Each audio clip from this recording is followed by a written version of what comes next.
বলে আসো এজিবি কলোনিতে আসো, তোমার সাথে কথা আছে। আমার মুখোশ খোলার মতো যোগ্যতা তোমার হয়নি, তুমি বাংলাদেশ কেন, তুমি বিদেশ থেকে ডিগ্রি আনলো, আমার মুখোশ খুলতে পারবে না।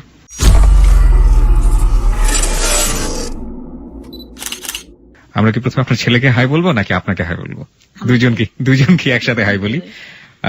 আর আমার ডান পাশে বসে আছে, তোমার নাম কি বাবু? আমার নাম হিম। দাঁড়াও, তোমার মাইক্রোফোনটা কোথায় হয়নি, এবার বলো। আমার নাম হিম চৌধুরী। হিম চৌধুরী, তুমি পড়াশোনা করছো? আমি ক্লাস 5-এ পড়ি। ক্লাস 5-এ পড়ি। আপনি যেটা বলেছিলেন ওর বয়স 11 বছর। হিমের কাছ থেকে আমরা মাঝে মাঝে হিমের কথা শুনবো, তার আগে আপনার কাছে যাই। কি এমন যেটা আপনি ফোনে বলতে পারেননি? আপনার কি এমন কথা রয়েছে যেটা আপনি সবাইকে বলতে চান? একেবারে শুরু থেকে শুরু করুন। তাহলে ভাইয়া আমি শুরু করছি। আসলে আমি গ্রামের একটা সহজ সরল মেয়ে। আমি গ্রামেই পড়াশোনা করছি। গ্রাম থেকে আমি ডিগ্রি পাশ করার পর একটা চাকরি নেওয়ার জন্য এনজিও বিজ্ঞাপন দিল যে প্রশিকে আর কি উদ্যতন মাঠ কর্মী নিচ্ছে ডিগ্রি পাস। তো আমি সেখানে একটা অ্যাপ্লাই করলাম। তো ঢাকা মিরপুরে এসে ওখানে আইডিয়াল গার্লস কলেজ, ওখানে পরীক্ষা দিলাম, ভালো রেজাল্ট করলাম, চাকরিটা হয়ে গেল আমার। তো আমি রংপুরে, আমার দিনাজপুর রংপুরে আমাদের অ্যাপার্টমেন্ট দিল গ্রাম সাইডে। ওখানে আমি চাকরি করতে কষ্ট হয়, হুন্ডা চালাতে পারি না, ঠিক মতো নামাজ পড়া যায় না, অনেক হার্ড ডিউটি। আর বয়সও তো আমার না, সবেমাত্র ডিগ্রি পাস করেছি। সব মিলিয়ে ঝিলিয়ে খুব অসুস্থ হয়ে পড়লাম। সেটা ঢাকা চলে এসলাম, যে ঢাকা এসে একটা কিছু করবো ছোটখাটো। তারপর ঢাকা এসে আর চাকরি করলাম না, যে ঢাকা কিছু রিসার্চ আছে, ওখানে কাজ করি। আমার চাচাতো বোন আছে, ভালো একটা অবস্থানে আছে, ওর ওখানে থাকি, আমার একটা বান্ধবী আমি। তারপরে যে ভালো একটা কিছু করবো এই চিন্তা ভাবনা, সরকারি জব করি বা ভালো একটা কিছু করতে চাচ্ছি। কিন্তু অনেক সময় ইন্টারভিউ দিতে গেলে দেখা যায় আমি একটু রিলিজিয়াস, অনেক অফিস অ্যাকসেপ্ট করে না, যখন একটু রাপ অ্যান্ড টাপ চাচ্ছে, আমি সেটা হতে পারবো না বা ডেকোরেশন হচ্ছে না, অনেক প্রবলেম আর কি। তো চিন্তা করলাম তাইলে রিসার্চে কাজ করি। তো রিসার্চে কাজ করি, মাঝে মাঝে আবার বসে থাকি। এখন মাস্টার্সে ভর্তি হলাম, মাস্টার্স করে ফেলবো। তারপর আমার চাচাতো বোন বললো ঠিক আছে, এখন যেহেতু মাস্টার্সে পড়ো, একটা বিয়ে শাদী দরকার আছে, আর প্রেম ভালোবাসা এগুলো জড়াইনি কখনো, আমাদের ফ্যামিলি খুবই রিলিজিয়াস, যেটা আগেই বললাম। তো ঠিক আছে, একটা বিয়ে শাদী করলে হয়তো বাসা ঠাসা পাওয়া যাবে, প্রবলেম হবে না, একটা মেয়ে মানুষের জন্য যা হয় আর কি শহরের জীবনে। তারপরে ও অবশ্য ভালো একটা বিয়ে হয়েছে, খুব হ্যাপি ওর ফ্যামিলিকে নিয়ে, ওর হাজবেন্ডকে নিয়ে, কনজুগাল লাইফটা। তো ও যেখান থেকে বিয়ে হলো ওখানে আমার একটা সিভি ও দিল। মানে আপনার চাচাতো বোন একটা সিভি আপনার, ও যেখানে বিয়ে হয়েছিল মানে কোথায় বিয়ে? Marriage club. ওটা আচ্ছা, ম্যারেজ ক্লাব থেকে আপনার চাচাতো বোনের বিয়ে হয়েছিল এবং আপনার চাচাতো বোন সেই ম্যারেজ ক্লাবই আপনার একটা সিভি দিল। আচ্ছা, দেওয়ার পর সিভিটা দেখলো, মানে ওখানে তো ছেলেরাও সিভি দেয়, আর ছেলেরাও সিভি দিল। কয়েকটা ছেলে আমি দেখলাম, একটা ছেলে মোটামুটি পছন্দ হলো, তো ছেলের টকেটিভ, কথাটা তো বলে ভালো লাগলো না। পরে আরেকটা ছেলে মোটামুটি ভালো লাগলো, খুবই ভালো লাগলো, দেখতেও সুন্দর, আর কথা হয় না তার সাথে। ছেলেটা আবার আমার ডিটেলস দেখে যে আমি কোথার মেয়ে, তারপরে কতদূর লেখাপড়া, তারপর আমার ছবিটা দেখেও ভালো লাগছে, যে এরকম ঘুমটা টুমটা দিয়ে ছবি তোলা, ওরা একটু পছন্দই করলো। আমার চাচাতো বোনকে ফোন দিল, টিএনটি, তখন তো মোবাইল এতটা অ্যাভেলেবেল ছিল না। তো ফোন দেওয়ার পর আসলো ক্লাবে, বলছে আমাকে নিয়ে আসতে, আমার চাচাতো বোন, আমি, আমার বান্ধবী, আর ওনার সাথে ওনার লোক ছিল। উনি বলছে ওনার নানা আর কি, তারপর একটা ফ্রেন্ড, আমার অফিসের কর্মচারী 2জন, 7-8 জন ছিল। তারপর বলে যে চলেন আমরা কিছু খাওয়া দাওয়া করি, কথা বলি। তারপর একটা রেস্টুরেন্টে নিয়ে গেল, ওখানে গিয়ে আমরা খাওয়া দাওয়া করলাম, কথাবার্তা বললাম। উনি আমার সাথে একটু পার্সোনাল কথা বললো, সবাইকে সরিয়ে, যে আপনি আসলে, আমি তো আপনাকে খুব লাইক করছি, কারণ আমি একটা নামাজি মেয়ে বিয়ে করবো করে আমার টেন্ডেন্সি ছিল, এই জন্য আপনাকে আমি লাইক করছি। চেহারাটা ব্যাপার না, মানুষের সৌন্দর্য দিয়ে সবসময় সব হয় না। বলার পর আমারও ভালো লাগলো যে আজকাল কয়টা ছেলে ধরনের অফার দেয়, ছেলেরা তো সবসময় আজকাল একটু রাপ অ্যান্ড টাপ, একটু ভালোই যাচ্ছে। তো আমারও মোটামুটি। আমি একটু ইন্টারফেয়ার করতে চাই আপনার সাথে। আপনি যে গল্পটা আজকে আমাদেরকে বলছেন, আমাদের শ্রোতাদেরকে বলছেন, এই গল্পটা কি আপনার ছেলে সম্পূর্ণ জানে? সবকিছু জানে না, তো অনেক ছোট, এবং আজকেই ও প্রথম হয়তো বা আপনার অসমের পুরো ডিটেলটা বলছেন। আমরা অত্যন্ত লাকি, এই অনুষ্ঠানটা অত্যন্ত ভাগ্যবান যে মা তার সন্তানের সাথে শেয়ার করেনি, ভাগাভাগি করেনি, অনেক বিশেষ কারণ? আমি কাউকেই করিনি ভাইয়া। আমার বুকের মাঝে একটা সিন্ধু পেটে সিন্ধুক দিয়ে আমি বড় একটা তালা মেরে রেখেছি। আমি আজকে ফার্স্ট আসলাম, কাউকেই শেয়ার করিনি। আচ্ছা, আমরা গল্পে যাই। আপনি যেখানে ছিলেন, যে ওই ছেলের সাথে আপনি মিট করলেন, ছেলেটা বললো যে আপনাকে তার ভালো লেগেছে কারণ আপনি নামাজি। তারপরে কি হলো? তারপরে আমি চিন্তা করলাম, ঠিক আছে, বাসায় এসে দেখলাম ছেলেটা খুবই সুন্দর, খুবই আমার ভালো লাগছে। যে আমি একটা আনমেরিড মেয়ে, সে একটা আনমেরিড ছিল, আমার ভালো লাগছে, বলছি ভালোই তো লাগে। এরপর ছেলেটা একদিন আমার বাসায় হঠাৎ ফোন দিল, আমার চাচাতো বোনকে, বললাম আমি বাসায় আসতেছি। তো বাসা আসলো নি, আমি আপনারা কি খাবেন জিজ্ঞেস করছিল। আমার চাচাতো বোন বললো আমরা কি খাবো, তাতে আপনার কি দরকার? বলে যে না আমি আসতেছি তো এই জন্য। তো উনি একটা গাড়ি নিয়ে আসলো, একটা পাজেরো গাড়ি ছিল, অনেক বাজার নিয়ে আসলো। এসে যখন আমার নিচতলায় দারোয়ানকে বললো যে 4 তলায় যে ম্যাডাম থাকে ওনাকে একটু ডেকে দেন। এখন 4 তলায় থেকে আমার চাচাতো বোন, আমি তো আর বাসার কিছুই না, আমি একজন গেস্ট হিসেবে থাকি। তারপর আমার চাচাতো বোন আসলো, এসে দেখি সে তো অবাক যে এতগুলো বাজার টাজার নিয়ে আসলো, এটা কেমন দেখালো, ভালো দেখায়? তো তারপর কোনো কথা না বলে সবগুলো উপরে উঠে ফেললো দারোয়ানকে দিয়ে। তো ওনাকে আপ্যায়ন টাপ্যায়ন করলাম, আমরা চলে আসলো নি, অনেকক্ষণ থেকে কথাবার্তা বলে চলে আসলো। এ থেকে ওনার সাথে আমার আলাপ করেছে। প্রায় উনি ফোন দেয়, আমি ফোন দিই, উনি ফোন দেয়, আমি ফোন দিই, আমার বোনকে ফোন দেয়, আবার বাসায় আসে, ভালো একটা খাবার নিয়ে আসে, হঠাৎ পিজা খাবার নিয়ে আসে, হঠাৎ অনেকগুলো চাইনিজ খাবার নিয়ে আসে, হঠাৎ অনেকগুলো ফুল নিয়ে আসে। অনেক আমি স্পঞ্জের মিষ্টি পছন্দ করতাম, অনেকগুলো মিষ্টি নিয়ে আসে। উনি আপনাদের বাসায় অহর্নিশি আসতো, সবসময় আসা যাওয়া করতো? সবসময় আমাকে পেতো না। আমি এবার তাবলিগ জামাত করতাম, জামাতে মোনাজাতে থাকতাম, পেতো না অনেক সময়। তা আমার তো মোবাইল ছিল না, সময় তো মোবাইল তো অ্যাভেলেবেল ছিল না, আর সেবা ছিল আর কি, বাংলা লিঙ্কটা যায়। আপনাদের বাসাতে আসতে ওনার কোনো সমস্যা ছিল না? ওই যে বোনের সাথে কথা বলতো, আবার আমার দুলাভাইয়ের সাথে কথা বলতো, বান্ধবীর সাথে কথা বলতো। কতদিন ছিল এই সম্পর্কটা আপনাদের? 1 বছর। 1 বছরের মধ্যে? 1 বছর আরো থাকতো, কিন্তু এক পর্যায়ে ওনার উপর আমি বেশি দুর্বল হয়ে গেলাম যে এত ভালো মানুষ, পুরুষ মানুষ, এত সুন্দর একটা মানুষ, এত টাকা পয়সা, তারপর এত ভালো। আমি নিজেকে নিজে খুব গর্বিত মনে করলাম যে আমার মতো একটা মানুষ, গ্রাম থেকে এসেছি, তাই এত ভালোবেসে ফেলছে, তাহলে আমি একে বিয়েই করবো। আর উনি তো আমাকে বিয়ে করতেই চাচ্ছে। তখন আমার চাচাতো বোন বললো তাহলে ঠিক আছে আমরা ফাইনালে যাই, এখানে বিয়ে করে ফেলি। কিন্তু বিয়ে করার সময় আসে বিয়ের যে ব্যাপারটা, যে কাবিন করতে হয়, কাজীর অফিসে গিয়ে, এই ব্যাপারটা আসলে আমরা জানতাম না। চাচাতো বোন মনে অতটা জানতো না, জানলে হয়তো কাজী টাজি ডাকতো।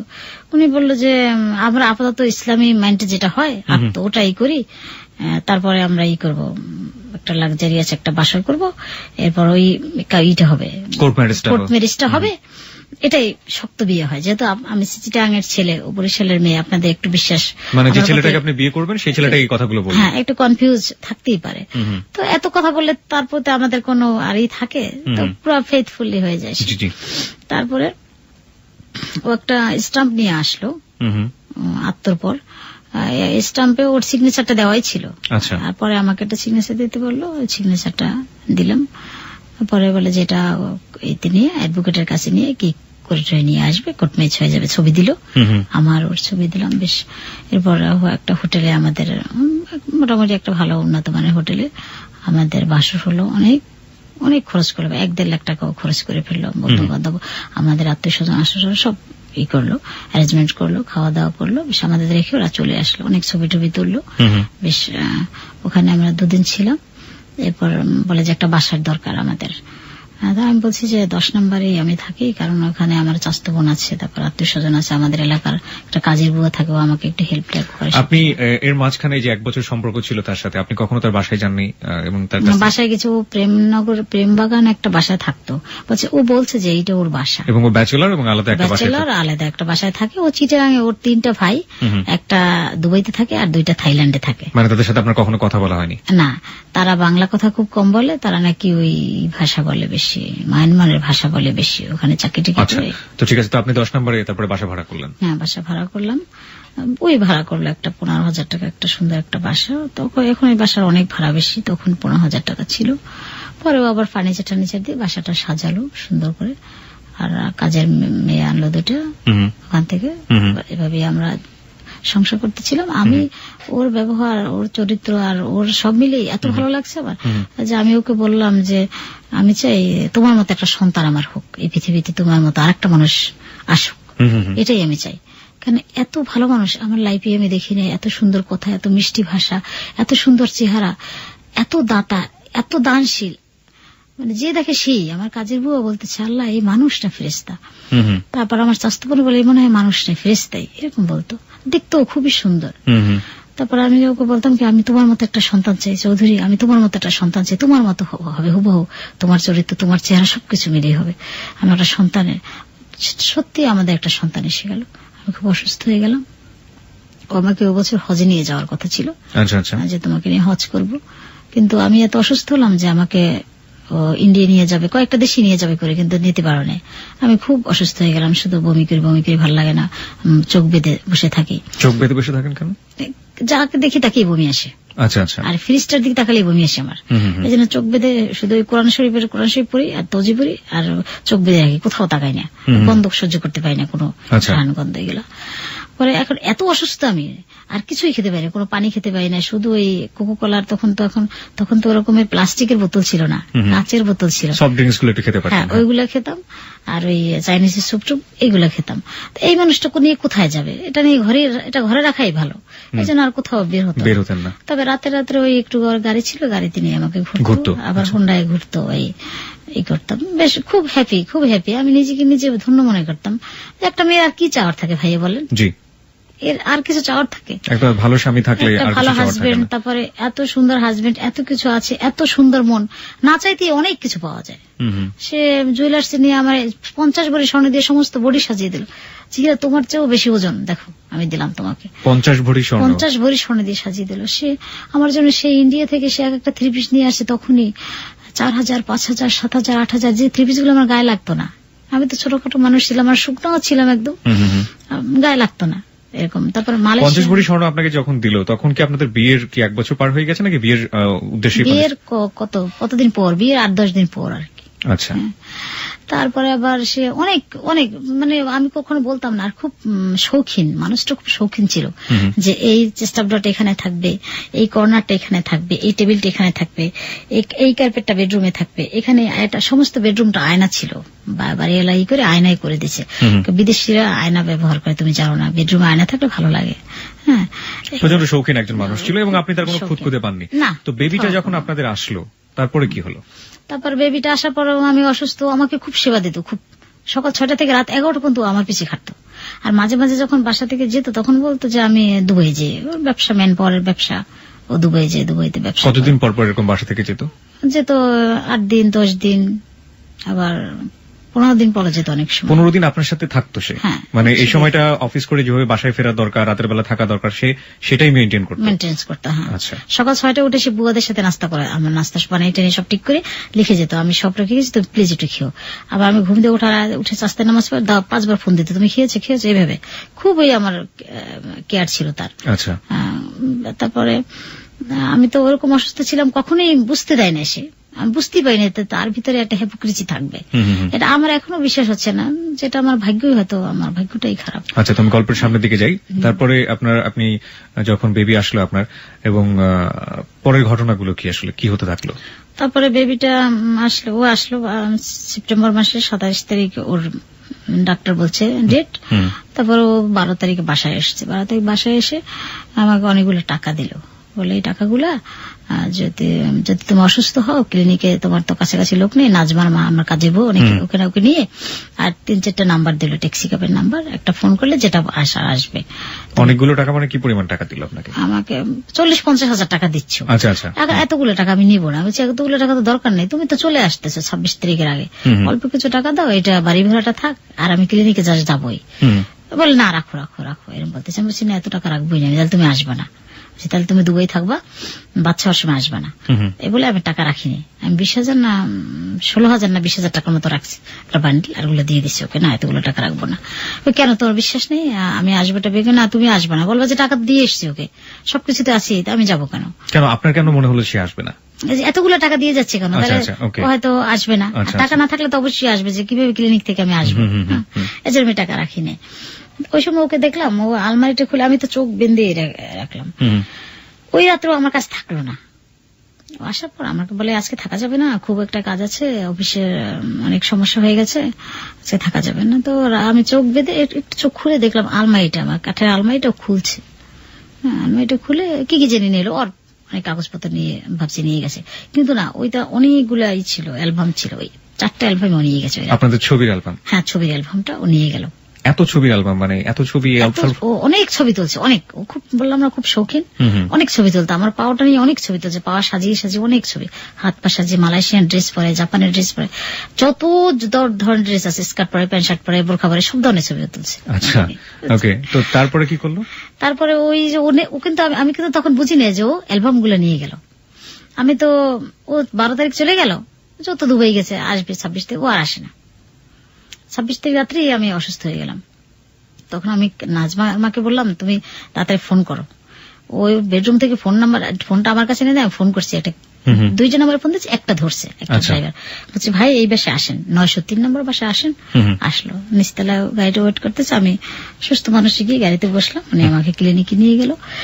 আমার ছেলেটা হলো 3:45, সিজারের বাচ্চাটা হলো। মানে আমাদের ডান পাশে যে বসে আছে হিম চৌধুরী, সে পৃথিবীতে আসলো। মুখটা একেবারে বাবার মতো, মাথায় কি ঝাঁকড়া চুল, অনেক চুল মাথায়। দেখে আমার খুব ভালো লাগলো যে আমি একটা ছেলে সন্তান চেয়েছিলাম, আর আমার এত সুন্দর ছেলে হলো। আমার আর কোনো চাওয়া পাওয়া নাই পৃথিবীতে, আর আমি মা হয়ে গেলাম। এই অবশ্যই শ্রোতা, আপনাদের বলে রাখি, হিম আমার ডান পাশে বসে আছে এবং হিমের মাথায় আসলেই ঝাঁকড়া চুল। ওর মাঝে মাঝে ওর মাথায় আমি হাত ফেলাতে খুব লোভ সামলাতে পারছি না। যাই হোক, বলুন তারপরের কাহিনী। তারপরে এখন ওকে ফোনে পাচ্ছি না আমি, দুবাই তো ফোনে পাবো না। দুবাইতে 3টা সিম ছিল, সিম নাম্বার সবসময় ধরতো, রাত 3টা 4টা 5টা হ্যালো কি করতেছে সবসময় ধরতো, যে আমি অসুস্থ, কিন্তু ধরে না, একটা নাম্বারও ধরে না, সব বন্ধ। তারপরে চিন্তা করলাম যে কোনো সমস্যা হইতে পারে, প্রবলেম হইতেই পারে ব্যবসায়িক লাইফে। আমি আল্লাহ আল্লাহ করতেছি যে যাক, অসুস্থ, ডাক্তার আসে জিজ্ঞেস করতেছে ওর বাবা আসবে কখন। এখন স্যুপ নিয়ে আসছে আমার কাজের বুয়াটা, আপা এটা খান। তা ডাক্তার বললো আজকে কিছু দিয়ে না, কালকে সকালে দিন, সিজারে মানুষ তো, কালকে সকালে খাবে। সকালে খাওয়াটার পরে এখন আমি বলছি আমার কাছে মোবাইল নেই, বাসায় মোবাইল। নাজমার মা মোবাইলটা নিয়ে আসেন। সে আবার রিক্সা ভাড়া করে বাসায় এসে মোবাইলটা নিয়ে গেল। ফোন করলাম, ধরে না। ওদিনও সারাদিন আর ফোন ধরলো না। 2 দিন হয়ে গেল, বাচ্চাটা হয়ে গেল। একটা এসি কেবিনে আমি নিলাম, অনেক এক্সপেন্সিভ সেটা। পরের দিন আবার 12টার দিকে ফোন দিচ্ছে, হঠাৎ ফোন ধরছে, ধরে বলতেছে তুমি কোথায়, কে? আমার কখনোই সে জিজ্ঞেস করে নাই যে কে তুমি, জীবনে ফার্স্ট টাইম জিজ্ঞেস করলো। এই যে জীবনে ফার্স্ট টাইম জিজ্ঞেস করলো তুমি কে বলছেন। আমার নাম্বারটা কিন্তু সে জানে, আমার কণ্ঠটাও সে জানে, যে কণ্ঠ শুনলে সে অসুস্থ হয়ে যায়, এক মুহূর্ত না দেখলে আমাকে থাকতে পারে না। সে মানুষটা বললো যে কে বলছেন। তাই বলছি তুমি আমাকে চিনো না, আমি হীরা। কি তোমার কি অবস্থা জিজ্ঞেস। আমার কি অবস্থা জানো, আমার একটা ছেলে হয়েছে, আমি খুব হ্যাপি। বলে কি চাইলেই ছেলে হয়?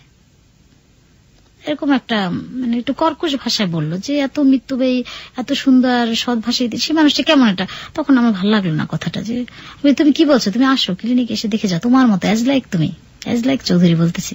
বলছে ঠিক আছে আমি আসবো না, তুমি খাওয়া দাওয়া করছো? বলছি হ্যাঁ, নাজমার মা চুপ নিয়ে আসছিল, খাইছি। ঠিক আছে আমি আসবো।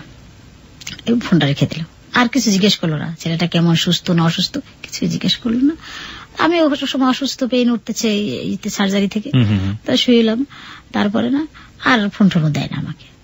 আমি আবার ফোন দিলাম যে তুমি আমার এত সুন্দর একটা সংবাদ শুনে, যে বাচ্চাটার জন্য তুমি এত ওয়েট করছো, বেবিটার জন্য এত করছো, তাহলে তুমি কিছু, তোমার কোনো কিউরিসিটি নেই? তুমি জিজ্ঞেস করবে না ও কেমন, আমার মতো না তোমার মতো, কেমন হয়েছে, ও কি সুস্থ না স্বাভাবিক, কত রকম হতে পারে না একটা বাচ্চা। তুমি তো কিছুই জিজ্ঞেস করো না বেবিটার সম্পর্কে। বলে যে আমি খুব ব্যস্ত, এটা বললো। বলছি ঠিক আছে তাহলে আমি একটু পরে ফোন দিই। ফোন রেখে দিলাম। রাত্রে আমি অনেক রাত্রে ফোন দিলাম, ভালো লাগে না। বলছে ভালো লাগে না, এখন ফোন দিলাম, তুমি ঘুমাও, ডাক্তারকে দাও বলতেছে। তো আমি ডাক্তার এসে বলছে তাকে দিচ্ছি, ডাক্তারকে বলছে আমাকে ঘুমিয়ে ওষুধ দিয়ে ঘুম পড়াতে, ইঞ্জেকশন দিয়ে। ডাক্তার বললো কি ব্যাপার, আপনার হাজবেন্ড এভাবে কথা বলে কেন, যে আপনি পেশেন্টকে এখনো জাগ না কেন, আপনার পেশেন্ট রাত 2টা বাজে, ঘুম পড়িয়ে দেন, অসুস্থ হয়ে যাবে, আপনার হাজবেন্ডের সাথে ভালো সম্পর্ক আপনার। আমি বলি কেন ভালো সম্পর্ক থাকবে না কেন, কি বলেন এগুলা? না সে বললো যে আপনার ঘুম পড়িয়ে দিতে, আর কেমন কর্কশ ভাষায় কথা বললো।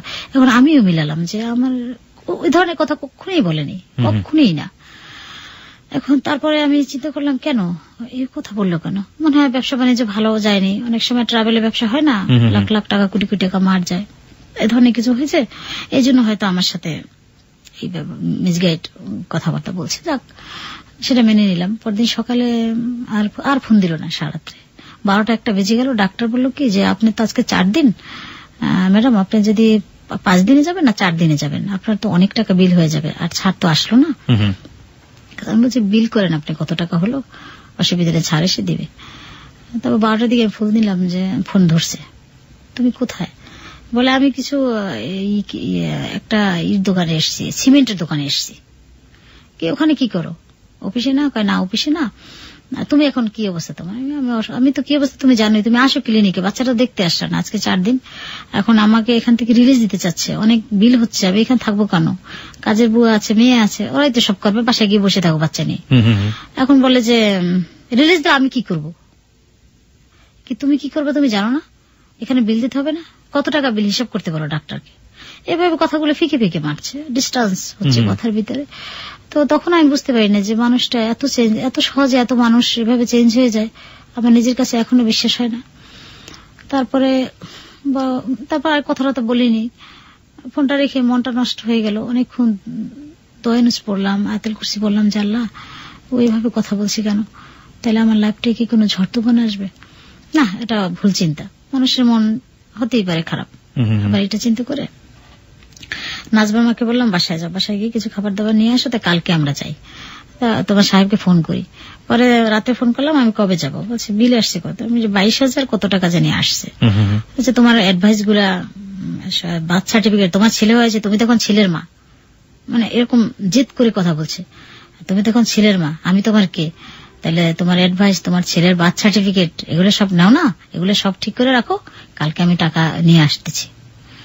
তার ডাক্তার বলে যে কে সিগনেচার করবে? আমি আর মনে দোষ নেই, আমার সিগনেচার আমি দেন, আমার হাজবেন্ডের দেরি হচ্ছে, আমি সিগনেচার করে দিই, সব কাগজপত্র আমাকে দিয়ে যান। ও এসে আসতেছে, ও আবার বলে আমি আসতেছি। ও আসছে, ও আর ওদিন গাড়ি নিয়ে আসে না, হোন্ডায় আসে না, ও আসছে লোকাল গাড়িতে নেমে, তারপর ও আসছে রুমে। আমার রুমে এসে ঢুকে কোনো কথা বললো না। আমার বাচ্চাটার, বেবিটার দিক সে একবারও তাকায় নেই, সে একবারও তাকায় নেই যে একটা বাচ্চা পৃথিবীতে আসছে, সে নতুন একটা মুখ, সে কেমন, সে পঙ্গু হতে পারে, সে কালো হতে পারে, সুন্দর হতে পারে, অনেক রকমের হতে পারে, সবাই একটা ইন্টারেস্ট থাকে, কিন্তু তার কোনো আমার কাজের উপর যে ইন্টারেস্ট ছিল সেটুকু তার ছিল না। সে একবারও তাকায় নেই। ও তো একটা তোয়ালে মরানো ছিল, শুধু আমার দিকটা কি বলে কাগজপত্র সব কমপ্লিট রেডি, তাহলে ই করো, সব ব্যাগ এন্ড ব্যাগেজ সব, আমি নিচে যাচ্ছি। নিচে চলে গেল, নিচে গিয়ে ট্যাক্সি ক্যাব নিয়ে আসলো একটা। তোমার গাড়ি? বলছে গাড়ি নিয়ে আসিনি। সবখানে গাড়ি নিয়ে আসা যায় না, সবসময় গাড়ি ইউজ করা যায় না, এরকম রাগ রাগ কথা বলতেছে। আমি আর কিছু জিজ্ঞেস করলাম না। তারপর আমাকে ও আসছে, ট্যাক্সি ক্যাবটা হলো ট্যাক্সি নিয়ে এসে বলে কি ক্লিনিকের ভিতরেই ঢুকছে একেবারে গাড়িটা। নাজমার মাকে বলতেছে ওকে ধরে ধরে নামান। যে মানুষটা আমার সন্তানটা পেটে 10 মাস, একদিন সে আমাকে গোসল করতে দেয়, আমার কাজের বুয়া দিয়ে সে গোসল করে না, সবসময় সে নিজের হাতে আমাকে গোসল করে দিয়েছে, নিজের হাতে খাওয়াই দিয়েছে। আর সে মানুষটা, আমি এত অসুস্থ সিজারে একটা মানুষ, সে একবার ধরে আমাকে সেই থেকেও নামায় না। তার ব্যবহারটা আমি অবাক হয়ে যাচ্ছি যে কেন এভাবে কথা বলছে কেন। আবার বলছে হয়তো বা টাকা পয়সা মার গেছে, লাখ লাখ কোটি কোটি টাকার ব্যবসা, হয়তো এই জন্য চেঞ্জেবল, এই জন্য। তারপর নাজমার মা আমাকে ধরলো, ওরা নাজমার মা ধরে ধরে নামাই আমাকে ট্যাক্সি ক্যাবে ঢুকালো। বাচ্চাটা নাজমার মার করে, নাজমার কাছে ওই সব আমার ব্যাগ এন্ড ব্যাগেজ,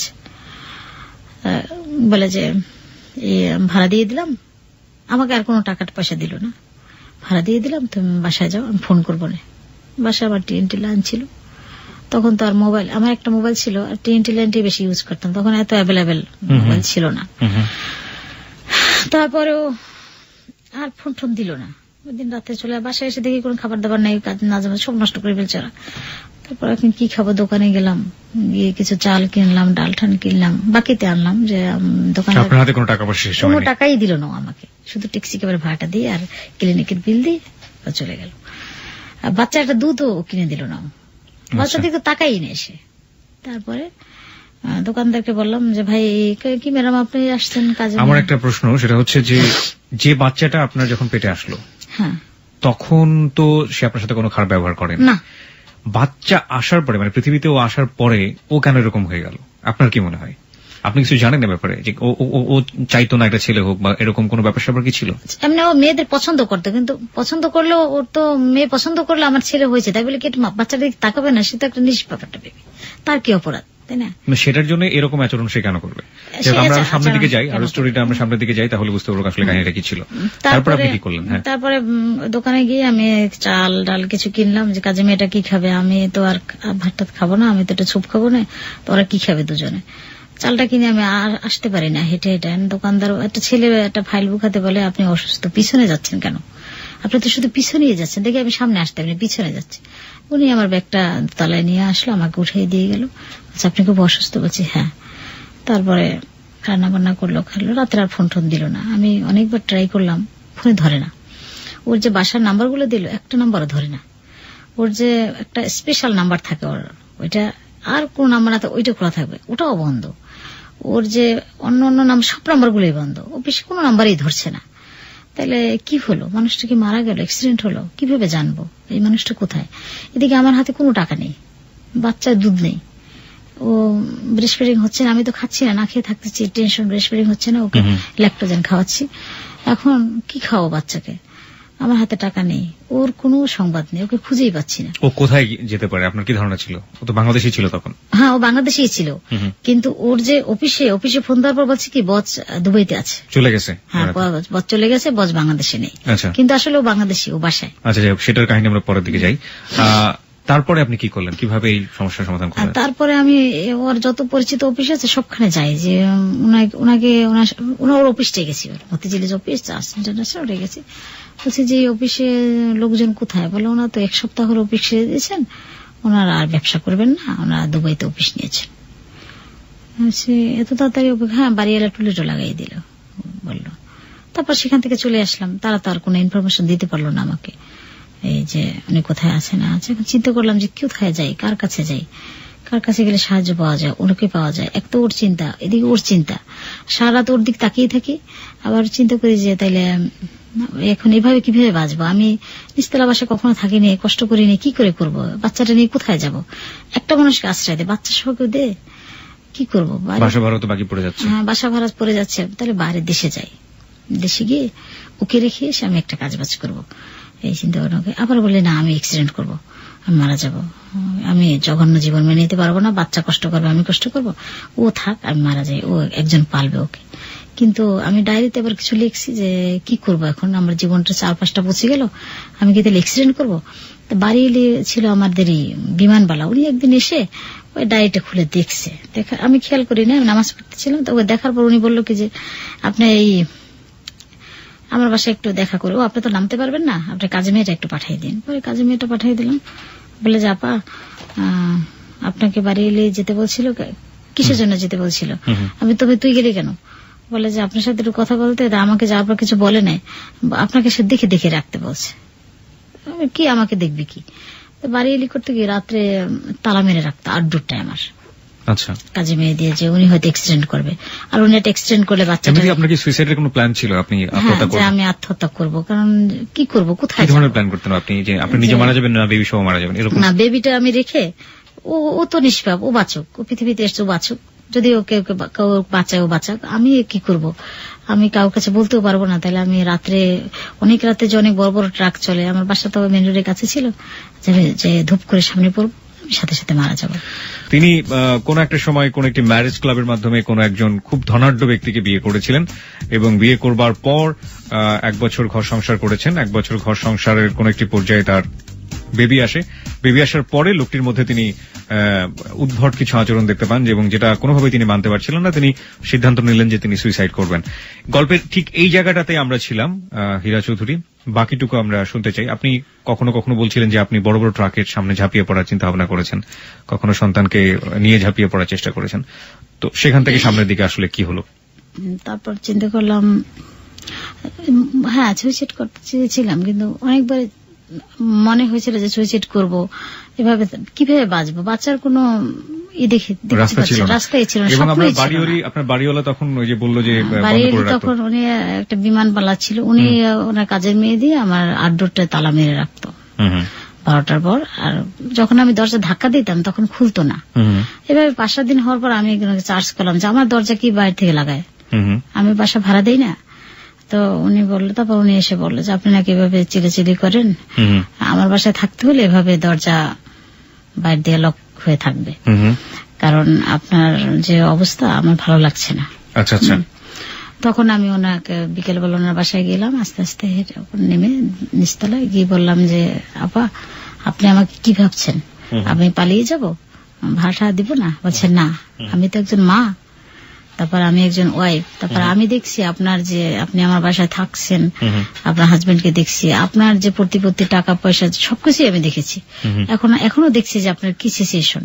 আমি এই জন্য ভাবতেছি যে হয়তো আপনি একটা অ্যাক্সিডেন্ট করবেন, আর আপনার ডায়েরিটাও পড়েছি আমি, এই জন্য তালাটা মারি। আপনার যদি সন্তানের যদি একটু মায়া হয় তাহলে আপনি আর আত্মহত্যা করবেন না। আপনাকে কেউ আত্মহত্যা করতে চাইলেও আপনি ওর মুখের দিকছে আপনি বেঁচে থাকবেন। এভাবে উনি অনেক কথা বললো যে সন্তান কি জিনিস আপনি এখন মতো বুঝেন না, এই জন্য হয়তো আপনি সুইসাইড করতে চাচ্ছেন, কিন্তু আমি সেটা বুঝাতে চাচ্ছি হয়তো 40 দিন যাওয়ার পর আপনি আর আত্মহত্যা করতে চাবেন না, আপনি মা হিসেবে বাঁচতে চাবেন, আপনি করুণা চাবেন মানুষের কাছে যে আমি বাঁচতে চাই আমার সন্তানকে নিয়ে। আমি সেটা বোঝানোর পর তালাটা খুলবো, যতদিন আমার এখানে থাকবে, আর আপনি চলে যান, আমার আপত্তি নেই। তারপরে আপনার ঘর সংসারগুলো কিভাবে চলতে থাকলো, মানে টাকা পয়সাগুলো কিভাবে আসতো? তারপরে এখন আমি একদিন বলার পর একদিন রাতে স্বপ্ন দেখি কি যে একদিন রাত্রে শুয়েছি, ওর টাকা পয়সা তো নাই, খেতে পারি না, ওকে আমি না খেয়েই থাকি, সারাদিন না খেয়ে থাকি। যে টাকা ওই যারা পরিচিত যন্ত্রণা আছে ধার ঠার আনি 200, 300, 400, 500 ওর দুধ কিনতেই চলে যায়, আমি না খেয়ে থাকি। 14 দিন পর আমি কিছু খাইনি। এখন কাজের মেয়েকে বলছি কি কাজের বুয়াকে যা আর কাজে এসো না, তো অন্য কোথাও কাজ নাও, কারণ ওরা তো অভাবী মানুষ, ওরা কি খাবে। তো ও খুব কান্নাকাটি করতেছে, আপা এত বছর কাজ করছে, আপনার অনেক দিয়েছি, অনেক খেয়েছে, এখন সব ফ্যামিলির তো অ্যাডজাস্টেবল না, কাজের মেয়েদের তো সবাই সব রকমের করে না। বলছি না এখন তো আমার নিজেই চলতে পারি না, তোমরা কাজ টাজ নিয়ে নাও, আর আমি কাজ কষ্ট করে, ছোট একটা মেয়ে ছিল ওকে দাও, আমার বাচ্চারা দেখবে, আমি একটা কাজ বাজ করবো, কি করবো এখন, তোমার ভাইয়ের সাথে যোগাযোগ করতে পারতেছি না, সে কোথায় গেছে জানি না, হয়তো ব্যবসা বাণিজ্য নষ্ট হয়ে গেছে। এই বলার পর কাজের মেয়ে মহিলাটা চলে গেল, আর ওরা ছোট একটা মেয়ে দিল আমার ছেলেটা দেখার জন্য।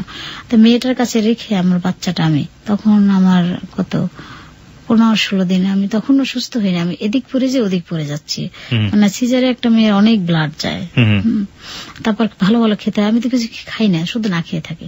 তো মতিঝিল এসছি একটা ইন্টারভিউতে, একটা অফিসে দেখলাম অলটেক্স, ওখানে লোক নিচ্ছে, ইন্টারভিউতে এসছি। তো মালিক কারোর সাথে দেখা দেয় না, উনি খুব পর্দা মেনটেন্স করে, পুরুষ হলেও। তারপরে ওনার রিসেপশনে বললাম যে আমি একটু ওনার সাথে দেখা করতে চাচ্ছি, বলে না উনি তো ওনার সাথে দেখা করবে না, আমি দেখা করব, আমি ওনার মায়ের মতো, আমি ওনার সন্তান, আমি দেখা করলে কি হবে এই বলে। তারপর ওনার রিসেপশনে কোনো মেয়ে রাখে না, ছেলে রাখে। তো বলছে উনি কারোর সাথে দেখা দেয় না, বলছে আমি ওনার মা, কেন দেখা দেবে না, আমি ওনার কাছে হেল্প চাবো, একটা ভালো সুইটেবল জব চাবো, বা কিছু ফাইন্যান্স হেল্প চাবো, কোরবানি আসছে উনি হজে যাবেন, আমার এই ধরনের একটা টেন্ডেন্সি। তো উনি ঢুকতে দেবেন, আমি বলছি না আমি মালিকের সাথে দেখা করবো, হয় আমার চাকরি হবে না, একটু ফাইন্যান্স হেল্প না হলে আমি চলতে পারবো না, আমার বাচ্চাটা না খেয়ে আছে। তারপর রিসেপশন শুনে একটু খারাপ লাগলো, তারপরে ওই যে গাড়িতে যাচ্ছে বিট খেটে চেহারা, মানুষটার চেহারাটা ভালো না, একদম বিচ্ছিরি উনি, আমি ভাবতেই পারি না, আমি সামনে গিয়ে দাঁড়িয়েছি, ছিলাম। তারপর উনি চোখে বুঝে বলতেছে যে আমি তো কোনো মেয়ে মানুষের দেখা দিন, আমার ওয়াইফ ছাড়া ছড়িয়ে বলছে আমি আপনার মা। তখন উনি তাকাইলো আমার দিকে, আপনার বলেন মা আপনার কি? তো বললাম যে আমি একটা ভালো জব চাচ্ছি, এই মুহূর্তে তো ভালো জব নেই, তাহলে আমার বাচ্চাটা না খেয়ে আছে, আমি কি করব? তো উনি আমাকে 10,000 টাকা দিলেন যে এটা দিয়ে আপাতত চলেন, আপনার জন্য একটা চাকরির ব্যবস্থা করবো, যেহেতু আপনি আমার মা বলছেন এই জন্য আপনার সাথে কথা বললাম না, আমি কথা বলিনি। তারপর বাসায় চলে আসলাম, এসে ওই বাসা ভাড়া কিছু রয়েছে দিলাম, আর কাজের লোকের বিল টিল দিলাম, স্যাটেলাইটের বিল, টেলিফোন বিল টিল দিয়ে উঠলাম। আর অনেক খুঁজে আসলাম ওনাকে, আমার হাজবেন্ডকে, হ্যাঁ পাইলাম না, না পেয়ে মন খারাপ, কত ফোন করি কাউকে। ওনার যে ফ্রেন্ড, উনি অনেক উচ্চমানের লোক, ওনার ফ্রেন্ডের কাছে গেছি যে ভাই উনি কোথায়, উনি বজ ডাকতো নাকি, আপনার বজ কোথায়? উনি বলে হীরা তুমি আমার বচের বউ, কি বলবো, বজ তো দুবাই চলে গেছে, আর বাংলাদেশে ব্যবসা করবে না। তাহলে বয়স ডুবে গেছে, আমাদের জানাবে না কিছু? আমার বাচ্চাটা না খেয়ে আছে, আমাদের হেল্প করেন। বললে যে না, হেল্প করতে তো পারি না, আমিও সমস্যা আছি। উনি আর কোনো হেল্প করলো না আমাকে। উনি আমাকে একটা বুদ্ধি দিল কি, যে একটা ফ্ল্যাট নিয়ে তুমি বিদেশিদের ভাড়া দাও, বিভিন্ন রকমের গ্যাঞ্জাম সৃষ্টি হয়, এমন একটা বুদ্ধি দিল যেটা আমি অ্যাকসেপ্ট করতে পারলাম না। আমার বিবেকে ভালো লাগলো যে না না, এগুলো না, কেন, আমি শিক্ষিত সচেতন, আমি পরিশ্রম করে খাবো, এটা ছোট কাজ করব, তার মধ্যে আমার একটা সুখ আছে, এগুলো করবো না। না না, বিদেশিদের ভাড়া দেবো না, রোজা নামাজ না বিধর্মী, ওর দরকার নেই। আমি আর ওনার ওটা এগ্রি হয়নি, এই জন্য উনি আর আমাকে হেল্প করলো না। আচ্ছা, আপনি কোন পর্যায়ে গিয়ে জানতে পারলেন যে আপনার হাজবেন্ডের এখানেই আছে এবং আপনার সাথে ফাঁকি দিচ্ছে? ওটা কতদিন পরে? তারপরে এটা জানলাম প্রায় ওর বয়স যখন 7-8 মাস। তার মানে আপনার বেবির বয়স যখন 7 থেকে 8 মাস, তখন আপনি জানলেন কোন একটা কিছু। সেটা আপনি কি জানলেন? সেটা ওটা মতিঝিল একটা অফিসে গেলাম, বললাম যে এখানে উনি টিকিট দেয়? চৌধুরী বলে হ্যাঁ। আচ্ছা, আমি ওনাকে খুঁজছি। কেন, আপনি কি আদম? আমি বলছি না, আমি ওনার ওয়াইফ। তার বললো কি বলছে, ওনার তো ওয়াইফ আছে, বাচ্চা আছে। ওই লোক বলছে যে ওনার ওয়াইফ আছে? হ্যাঁ, বাচ্চা আছে। আপনি কিসের ওয়াইফ? ওনার মেয়েরা তো বড় বড়, ওনার মেয়ে তো 2বার মেট্রিক পরীক্ষা দিবে, ছেলেও তো বড় হয়েছে, ছেলেও তো মনে হয় 3-4 পরে, এটা বললো। তো আমি বিশ্বাসই করেছি না, এটা মিথ্যা কথা। আচ্ছা, আপনি বিশ্বাস করেন না, আপনাকে বাড়ির ঠিকানা দিয়ে চলে যান। তো বাড়ির ঠিকানা দিল, ওই ঠিকানা বাসায় এসে মিলিয়ে দেখলাম ঠিকই, ওই যে বলছে এটা প্লট কিনছে, ওই ঠিকানাই এক ঠিকানা। আচ্ছা আচ্ছা। তারপরে আমি বাড়িতে গেলাম, ওই এলাকায় গিয়ে ঘুরে আসলাম, দেখলাম ঠিকই আছে। ওই বেরিয়ে আবার জিজ্ঞেস করলাম, দারোয়ান বললো হ্যাঁ সাহেব আছে। তা কেন যাবেন কি, বিভিন্ন প্রশ্ন করে। বলছি না, এমনি একটু কাজ ছিল, তো পরে আসবো। এরপর চলে আসছি, কাটাই চলে আসছি, আর যাইনি ভিতরে। কেন, আপনি কখনো যাননি ওখানে? না, কখনোই। আমাকে ও বলছে এটা প্লট, ওটা তো ফ্ল্যাট বাড়ি বলে না যে 5তলা বাড়ি, সেটা একটা প্লট কিনছে। আপনি যখন জানলেন যে তার আরেকটা বউ আছে এবং তার ঘরে 2টা মেয়ে আছে, একটা ছেলে আছে, আপনি কখনো জাননি ওই ফ্যামিলিতে, পরিবারে? না, ওই জানার পর তো ওই গেলাম, গিয়ে ওই দেখে আসলাম বাহির থেকে যে এটা কনফার্ম কিনা। ভিতরে কখনো ঢুকেনি? ভিতরে কখনো ঢুকিনি, বাইরে দিয়ে দেখে আসলাম। আর ওই বড় যে এটা গেটটা ফাঁক দিয়ে দেখলাম, ও বলছিল যে আমি সোফা কিনতে গেছিলাম, সোফা নিয়ে গ্যাঞ্জাম হলো, এত টাকা দাম, অত টাকা দাম। আমার 2টা সোফা ছিল, 8টা কিনতে গেলাম। তখন দোকানদারকে বলছিল আপনি এত দাম বলেন কেন ভাই, এর চেয়ে দামি সোফা আমার পার্কিং এ পড়ে আছে। দেখলাম ঠিকই অনেক দামি একটা সোফা পার্কিং এ। তাই ওইটা মিলালাম যে ও তো ঠিকই বলছে যে পার্কিং এ দামি সোফা পড়ে আছে, তাহলে আপনার এই সোফাটা এত দাম কেন? তখন দেখে চলে আসলাম। কিন্তু আপনি ওই পরিবারের সাথে কখন গেলেন যে আপনি পরিবারকে গিয়ে বললেন? তারপর এসে আমি কি করলাম, যে আমি খুব জেদ ধরলো যে ও তো আসলে এগেনিস্ট হয়ে গেল আমার, এই ভালোবাসাটা তো নাই, ও এখন শত্রু হয়ে গেল, তাহলে ওর আর ভালোবাসা ধরে রেখে লাভ কি? আমার সন্তান নিয়ে কষ্ট করতেছি, আমার বাসা নেই, বাড়ি এলাকার নামাই দিল, সব জিনিসগুলো রেখে, অনেক দামি দামি জিনিস ছিল ঘরের, সব জিনিস মালয়েশিয়া আর সিঙ্গাপুরে ছিল, সবগুলা একটা ওই ফুলের তোড়া সব দামি ছিল, একটু জেড দামি ছিল। আপনার বাড়ি ভাড়া দিতে পারছিলেন, সেই কারণে আপনার বাড়িওয়ালা ফার্নিচার রেখে আপনাকে নামিয়ে দিল। শুধু ওর একটা ওর বেবি কোটটা আনতে চেয়েছিলাম, যে শখ করে বানিয়েছিলাম, কিছুই দেয়নি উনি। মানে আপনার বাচ্চার বেবি কোটটাও আনতে দেয়নি? না না, যে বাড়ি ভাড়া দিতে পারেনি, সব রেখে দিছে। আর পাশের ফ্ল্যাটের লোকজনের কাছে চাবি দিছে, ওনারা পরে বাড়িওয়ালার কাছে গেছিলাম যে টাকা কেটে আমার আর কিছু জিনিস, সব দামি ছিল আমার ঘরে, কিন্তু বাড়িওয়ালা বলে কি, ওই যে মহিলা ছিল মিথি, ও সব নিয়ে গেছে। ও বলছে ভাবি কি দেবে, আপনাকে দে বলে নিয়ে গেছে, কিছু পাইনি। আর যাই হোক, তারপরে কি করলেন? শখের জিনিস চলে গেল। তারপরে এখন আমি খুব জেদ ধরলো যে ও আসলে তো এগেনিস্ট হয়ে গেল, কি ভালোবাসা, কি বাসলো, বাচ্চাটা আসলো আর আমাকে পথে বসাই দিয়ে গেল, আমি এটা জব করতে পারতেছি না, কোথায় রাখবো, ওর জন্য মায়াও হয়ে গেল, বাচ্চাটা দেখতে এখন কি সুন্দর হলো, কি করে রাখি, কোথাও রেখে আমি কোথাও থাকতে পারি না, চলে আসি মায়ায়।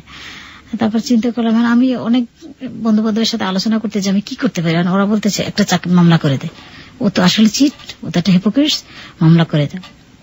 আমার চাস্তো বোন যে বিয়ে ছিল, ও বেশি এগ্রি হয় না মামলায়, কারণ ও তো বিদেশ যাবে, সব ও সলভ করতেছে, সব কিছু দিচ্ছে, ফাইন্যান্স দিচ্ছে, তারপর ব্যাংকে। আপনার চাস্তো বোনকে আপনার হাজবেন্ড হেল্প করতো? হ্যাঁ, হেল্প করতো, কিন্তু না আগে হেল্প করতো, ওই যে ও যখন পালাই গেছে তখন আর সব কাগজপত্র মেনটেন্স পেপার দিয়ে গেছে, এখন ওই জন্য বেশি নড়ে চড়ে না, যে আমি আটাই ফেলাই তাহলে তো ও যেতে পারতেছে না, বুঝছেন? আচ্ছা, আমি ওর সাথে এখনো কনসাল্ট নেই না, যে না আমি আমার মতেই চলবো, নিজের বুদ্ধিতে পাগলও ভালো, আমি আমার বুদ্ধিতে চলবো। আপনি মামলা করলেন? তারপর লিগ্যাল এইটে গিয়ে আমি একটা কমপ্লেন দিলাম যে এই ঘটনা, আমার বাচ্চাটা না খেয়ে আছে, আমাদের খোঁজ খবর নেই না, ও তো বেশ এস্টাবলিশড। তারপরে কি হলো? দেওয়ার পর 15 দিন 16 দিন পর একটা ডেট দিল, সেই ডেটে আমি বাচ্চারা কুলে নিয়ে যাচ্ছি, আমার গাড়ি ভাড়া নেই, আমি সে মিরপুর থেকে হেঁটে যাচ্ছি একেবারে সেগুন বাগিচা। গিয়ে দেখি নিচে দাঁড়ানো ওর ফ্রেন্ড দুলাল ভাই দাঁড়ানো। আপনি এখানে কেন? হীরা শোনো। আমি কিছু দেখেন কি শুনবো, ওনার হাত ধরতেছে আমার। আপনার হাত ধরছেন কেন? আমাকে হাত ধরে হাতের ভিতরে অনেকগুলো টাকা মরে দিচ্ছে আমাকে। আমি টাকাগুলো ফেঁকে ফেলে দিচ্ছি। যে টাকা দিয়ে কি করবো? আমার সন্তান না খেয়ে আছে, আমাদের খোঁজ খবর নেন না, আমার বাসা সব জিনিস বাড়িরা রেখে দিল, আমি এখন রাস্তায় আছি, কোনো বাসা নেই, কাজে বুয়ার বাসায় উঠতে হচ্ছে, আমার টাকা দরকার নেই, আমি ওকে দেখবো না। উনি দাঁড়াও এরকম করো না, পাগলামি করো না প্লিজ, চৌধুরী একটা ভদ্র মানুষ, মান ইজ্জত মেরো না, ইজ্জত আর লোকের ইজ্জত দাও, এরকম বুঝে জানে। বুঝে যাওয়ার পর ঠিক আছে, আমি চৌধুরী কোথায়? বলছে আসবেনি, তুই আমার কথা শোনো। তো ওনার কথা শুনে বাসায় আসছে। আসার পর ও আর ওর দিন যায়, ও দূরে ছিল দেখে আমি খুব রাগম্বিত, সামনে আসে না। পরে অ্যাডভোকেটদের সাথে কথা বলছে যে ঠিক আছে, আমি আমার ওয়াইফের সাথে আপনার যেভাবে মানিয়ে দিচ্ছেন সেটাই আমি মেনে নেব। তা ওনারা বললো যে সব এগ্রি হয়ে গেল, ওনারা যে যে কন্ডিশন দেয় সবটাই এগ্রি হয়ে যায়। পরে আমি যাওয়ার পর বলে কি আপনার হাজবেন্ড তো খুব ভালো মানুষ, যেমন মিষ্টি ভাষা, যেমন দেখতে, আমাদের সবাইকে খাওয়ালো, ওদের সবাইকে খাওয়াইছে অফিসে গিয়ে, এবং যা বলছে তাই মেনে নিচ্ছে। তাহলে আপনি এত মেজাজ করেন কেন? এখন দেখি আমি খারাপ হয়ে যাচ্ছে। ঠিক আছে মেনে নিলে তো আমিও মেনে নিলাম। তো ওনাকে আসতে বলেন, ডেট দিল। সেই ডেটে ও আগে গেছে, ও গেছে ঠিক 8টা-9টার দিকে সকাল। গিয়ে বলে যে ভাই আমার তো একটা বোর্ড মিটিং আছে অফিসে, বিদেশে অনেকগুলো লোক পাচ্ছিলাম, হজ যাত্রী, ফেরত আসছে, আমার অনেক সমস্যা গেছে, কয়েক কোটি টাকার ব্যাপার, আমি সিগনেচারটা করে নিচে যাচ্ছি, আমার ওয়াইফ আসতেছে, বাঁচেও নাকি আসতেছে, বাচ্চাটা নিয়ে ও সিগনেচার করবে আর নিচে দেখা হবে। এ চালাকি করে সিগনেচারটা করে চলে এসছে। আমি গিয়ে বলি ও কোথায়, আমি ওর সামনে সিগনেচার করবো, আমি ওকে বিশ্বাস করি না, ও একটা পিচ্ছিল মানুষ, ও খুব চালাক মানুষ। বলার পর বলে যে আপনি কেন বিশ্বাস করেন না? এত ভালো মানুষকে বিশ্বাস করেন না, কাকে করবেন? ওই অ্যাডভোকেট গুলো বলতেছে আপনি সিগনেচার করেন। পরে আমি সিগনেচার করছি। সিগনেচার করার পর ও ফোন দিছে, ওখানে ফোন দিয়ে আমাকে বলতেছে তুমি আমার চেয়ে চালাক হওনি, আমি অনেক চালাক, এটা বলতেছে। এখন আমি দেখেন যখন ওনারা ধরে তখন বলে কি ভাই আমার ওয়াইফকে দেন একটু কথা বলি, হ্যাঁ মিষ্টি হেসে হেসে বলে। আবার যখন আমি ফোনটা ধরি বলে আসো এজিবি কলোনিতে আসো, তোমার সাথে কথা আছে। আমার মুখোশ খোলার মতো যোগ্যতা তোমার হয়নি, তুমি বাংলাদেশ কেন, তুমি বিদেশ থেকে ডিগ্রি আনলো, আমার মুখোশ খুলতে পারবে না, এটা বললো। তারপর আমি চিন্তা করলাম সিগনেচারটা করলে ফেলাম, আর এই ধরনের কথা বলে। সিগনেচারটা মূলত আপনারা করেছিলেন যে আপনারা মিউচুয়াল হয়ে গেছে, সব ধরনের সমস্যার সমাধান হয়ে গেছে, এগ্রিও। আচ্ছা ওকে। তারপরে আমরা এজিবি কলোনি গেলাম, ওখানে একজন অ্যাডভোকেট ছিল, আমি, আমার চাচাতো ভাই আর আমার এক বোন, আমার কাজের বউটা, আমাদের বাসার সবাই গেছি। যাওয়ার পর আমি একটু উত্তেজিত হয়ে যাওয়ার পর ও খালি প্লিজ এভাবে করো কেন, ও বিভিন্ন কমেডি কথা বলে, হাসাতে চাচ্ছে আমাকে। আমি যে না এইভাবে হাসা হয় না চৌধুরী, তুমি কিন্তু আমার সাথে খুব বড় ধরনের একটা বেইমানি করলা, আমি একটা আনমেরিড মেয়ে, আমি তো আর বিয়ে করিনি, তুমি আমার হাজবেন্ড, অথচ তুমি বাচ্চাটা হওয়ার পর আমাকে খাওয়াচ্ছ না, পড়াচ্ছ না, দেখছো না, সেই কত লাক্সারিয়াস লাইফ। এখন আমি কাজে বুর বাসা থেকে, আরে থাকতে হবে না তোমার, ওসব থাকতে হবে না, কালকে তোমাকে একটা পেমেন্ট পাচ্ছি, আমি 2 কোটি টাকা দিয়ে দেবো, তুমি টাকাটা নিয়ে বাড়ির ধারা বা বনানীতে উঠে যাবে একটা অ্যাপার্টমেন্টে, একটা হলুদ ট্যাক্সি ক্যাব দিচ্ছি, ওটা দিয়ে বাজার খাবে, কোনো অসুবিধা নেই, হেলে চিন্তা করো না প্লিজ, এগুলো ভাবো না, তুমি শান্ত হও। এবার বুঝে আমাকে, বুঝে যাবার পর ঠিক আছে কবে টাকা দিবে, এই যে পেমেন্টটা পাচ্ছি কালকে পরশু এরকম করতেই আছে, 1 টাকাও দিচ্ছে না ভাই। এরকম করতে করতে 7 মাস গেল। এখন আমি যেখানে থাকি সেখান থেকে 4-5 দোকান থেকে বাজার এটা সেটা নিয়ে আসছি, আর এই ফাঁকে ফাঁকে আমি টিউশনি করে একটা বাচ্চা স্ট্যান্ডার্ড 1-এ পড়ে, ওকে পরে ওখানে 3000 টাকা পাই, ওকে কোলে নিয়ে পড়াতে যে সমস্যা হয়, ওই যে বাপটা, ওই মেয়েটার যে ফাদার, উনি বলে যে এইভাবে হবে না, উনি বাচ্চা নিয়ে আসে কেন, উনি একা আসবে, বাচ্চাটা কোথায় রাখবো ভাই বলেন, কাজের মেয়ের কাছে রেখে বাচ্চাটা যেতে পারি না, ছোট একটা মেয়ে, একদম 7 বছর একটা মেয়ে। আমি তারপর তবু ওনার বউটা বলে কি থাক, অসুবিধা আছে, বড় লোকের বউ ছিল, আজ কিছু নাই, থাক, উনি একটু ছাড় দেয় আমাকে। বাচ্চাটা আবার আমাকে খুব পছন্দ করে, আন্টির পর আমার ভালো লাগে। এবার বাচ্চাটা পরে ওই টাকা দিয়ে একটু চলি কোন রকমের, ওকে এখন আর দুধ খাওয়াতে পারি না, ল্যাকটোজেন খাওয়াই, যে মিল্কবিট আছে না, ওই অনেক পানি মিলিয়ে খায়, বাচ্চাটা মোটা হয়েছে কিন্তু হালকা, ওই যে খাওয়াতে পারি না এই জন্য। তারপরে এখন বলে আজকে টাকা দেবো, কালকে টাকা দেবো, আসে ওখানে আসে, ওই একটা স্কুল আছে না, শেরে বাংলা স্কুল ছেলেদের, ওখানে আসতে বলে, ওখানে যাই, আমার 2 কাপ চা খাওয়ায়, হাসায়, আবার আমার পাঠাই দেয় রিক্সা ভাড়া দিয়ে, এরকম দেয় না, আমার মনটা নষ্ট হয়ে গেল। এবং আপনার সাথে আপনার বাসায়ও আসে না, আসে না, থাকেও না, আর আমার ওখান থেকে বিদায় দেয়, এরকম করে। তো আপনি যখন জানলেন যে তার আরেকটা বউ আছে, না ও সবাই তো জানি না, তখনও জানেন? তখনও জানিনি। আচ্ছা, তো ওনার বাসায় আপনি কখনো গিয়েছিলেন? আপনি ওনার ওয়াইফের সাথে ফেস টু ফেস কখনো হয়েছিলেন? হ্যাঁ, তারপর এই তো সামনে গেছি। তারপরে এখন এইভাবে করার পর আমি চিন্তা করলাম ওকে তো এইভাবে ধরা যাবে না। আমার স্বাস্থ্য ভাই বলে কে, ও কিন্তু খুব পিচ্ছিল মানুষ, ওর মামলা করে দিই কোর্টে। তখন কোর্টে মামলা করার পর এখন ওই মামলাটা পাওয়ার পর ও আমাকে ফোন দিছে। ফোন দিয়ে বলে কি, তুমি আমার বাসার ঠিকানা জানছো না জামালের কাছে? বলছি হ্যাঁ, তুমি বাসায় আসো। তখন বাসায় আমি গেছি। বাসায় যাওয়ার পর যে বাসা আপনি অনেক আগে দেখে আসছিলেন? হ্যাঁ, দেখে আসছিলাম, আমার বাড়িটা আর কি, বাসা ওর নিজস্ব বাড়ি, 5 তলা বাড়ি। তারপরে দারোয়ান দেখলাম আমাকে বেশ সুন্দর করে ঢুকে দিল। দারোয়ানকে বলছে যে বোরখা পরা থাকবে মহিলাটা, জানে যে বোরখা ছাড়া আমি কোথাও জীবনে বের হবো না, বুঝছি। বেশ ঢুকতে দিল। আপনার ছেলেকে সাথে করে নিয়ে গিয়েছে? হ্যাঁ, ছেলে তো ছোট তখন। গেছি। ওর তখন বয়স কত? ওর বয়স তখন 1 বছর হয় নাই। আচ্ছা আচ্ছা। তখন যাওয়ার পর দরজা নক করলাম, দরজা কলিং বেল চাপ দেওয়ার পর দরজা খুলছে একটা মহিলা, সে অপূর্ব সুন্দর, মনে হয় কি ভেস্তের অপসরী, সে সাধারণ মানুষ না, অপূর্ব সুন্দর। আমি একেবারে ঠান্ডাট হয়ে দেখছি তাকে। বলছে আপনি এটা কি চৌধুরী বাড়ি? বলছে হ্যাঁ। বলছে আপনি কেন আসছেন? এই তো কাজ ছিল। আপনি কে? আমি মিসেস চৌধুরী, উনি বললো। তারপর আমি একটু ভিতরে আসতে পারি আপু? বলছে হ্যাঁ আসেন, বসেন। বসার পর আমি বললাম যে আপনি এত সুন্দর, আপনাকে রেখে আপনার হাজবেন্ড বিয়ে করতে পারলো? আপনি তাকে বললেন যে আপনাকে রেখে আপনার হাজবেন্ড বিয়ে করতে পারলো? কাকে? আমি আমাকে, এই যে আমার ছেলে, আমি। বলছেন নেভার, এটা কোনোদিনই হতে পারে না। চিৎকার দিয়ে উঠছে, বিকট এক চিৎকার। বাবলু, এটা হতে পারে না, এটা বললো। বাবলু ছিল আপনার হাজবেন্ডের নাম? হ্যাঁ। ওনার মা এসছে, ওনার মা খুব কোঅপারেটিভ। ওনার মা এসছে, এসে ও মেয়েকে বুকে জড়িয়ে ধরলো, এক হাত দিয়ে, আর এক হাত দিয়ে আমাকে ধরলো, আমাকে ছোপায় বসালো, আর মেয়েকে বলো তুই স্থির হ, সবকিছুই তো তোর। ও এসে বললে অমনি তুই ভেঙে পড়লি, তুই কাচের পুতুল, স্থির হ। ওনার মা খুব কোঅপারেটিভ, সমস্ত ঘটনাটা ছাপড় দিল। ওনার ভাই আবার খুব অল্প বয়সী ছেলে, তো সে এসে টেবিলটা ফিকে মারলো আমার গায়ে। আমি তো বাঁচার জন্য আমি টেবিলটা আবার এরকম ফিরে, ও একটা বকা দিচ্ছে, আমি ওনাকে একটা বকা দিয়ে দিচ্ছি, ওর মাকে। ওর মা বলে কি আমাকে এই বকাটা দিলে কেন? আমি বললাম খালাম্মা আসলে আমি উত্তেজিত হয়ে গেছি, ডোন্ট মাইন্ড, কিছু মনে করেন। আপনার ছেলে তো ছেলেকে বকাঝকা দিয়ে থামালো। আর ভাবছি যখন ছেলেকে থামালো তাহলে ব্যাপারটা হয়তো ওনার একটা আমাকে কিছু সলিউশন দিবে যে তুমি এভাবে করো, এভাবে করো। আর ও কিন্তু বাসায় ছিল, ওর বাবা বাসায় ছিল, সে ওর নিজস্ব বাড়ি, তো ওখানে একটা গেট, এখানে অনেকগুলো রুম, নিজস্ব ফ্ল্যাট, ও বের হয়ে গেছে কোন একটা দিয়ে। This track was downloaded from FusionBD.com. আর ও বলে গেছে, বের হওয়ার সময় বলে গেছে যে আমাদের যদি মেরে ফেলে, আমাকে আমার সন্তানকে এখানে ভিটিশ করে দেয়, এটা বলে গেছে ওদের।